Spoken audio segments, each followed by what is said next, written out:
mata upu se fulu o le Faamasino tu langama ya hiro. Ua mawai Apimeleko o na tuma ya ile faaola ya Israelu o tūlanga le atali e opua, le atali ile o toto, o le tangata o Isakara, sa mau o i Samira ile maunga o Efraima. Na ia Faamasino ya Israelu i tausanga e lua fulu ma le tolu, o na oti ya ile o ia, ua tanu mia i Samira. Ua mawai o ia, o na tuma ya ile o Yairo, le Kiliata, na ia Faamasino ya Israelu i tausanga e lua fulu ma le lua. Sa ia te ia antali e to tolu nga fulu, e na ti eti e asini, e tolu se fulu. Sa ia ilanto o ai e tolu se fulu. Wa ingoa ai havota Yairo, wa o mai ile aso nei, o lo ile nu o Kiliata. Wa o ti Yairo, wa tanu mia i kamoni. Ona toi ami o le angale o le whanaunga Israelu i lumo Yehova. Wala tau au na ia pa ala, ma Asaira, ma tua o Suria, ma tua o Saitonu, ma tua o Moapi, ma tua o le whanaunga Amoni, ma tua o Filisitia. A wala tau tu la fua ia Yehova, wala tau le au na ia te ia.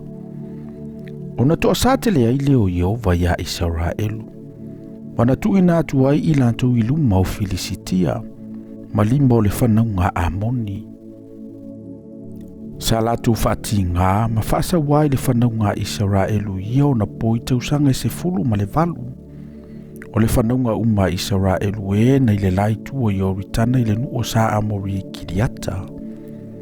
O na sopo ia atu le o le whanaunga Amoni i oritana, latu te tau maiuta, ma peni amina, ma le ainga o Efraima, o matua apua ngā ina Israelu. O na alalanga leo le whanaunga Israelu ya Yehova o lo whapea. Ua mātou wanga sala atu i ate oe. Ina ua mātou tu la fua ilo mātou watua. A ua mātou au na ia pa ala. O na whetala ima iaile o Yehova i le whanaunga Israelu. E leo i aiku pito ea, ma sa Amori, ma le whanaunga Amoni, ma Filisitia, ma sa Saitonu, ma Amaleka, ma Meona, sa latou whaasa waina outou. O na outou wala au ma iaile ia te au, ma o whaola ina outou ai o latou lima. A o outou, ua outou tu la fo ina au, ma ua outou au na ia tua ese.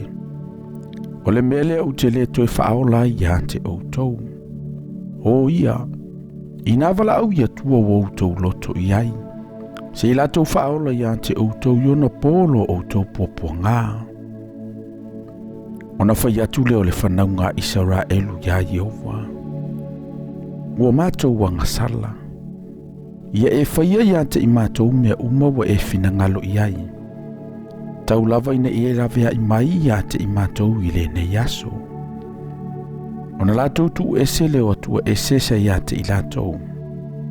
Ma lātou au na ia Yehova. Na ti ngā ina lo na whina ngalo ono le popua ngāo Israelu. Ua whaaputuputo ina le whanaunga Amoni. Ma lātou tōla wapi Kiliata. Ona whaaputuputo leo le whanaunga Israelu. O tola wapi i lantou i Mesepa. Na whaiane leo le nuu mali o Kiliata o le tasi. O ise tasi na te amata o na tau ma le whanaunga Amoni. E whai o ia mali i siri e no fo umalava i Kiliata.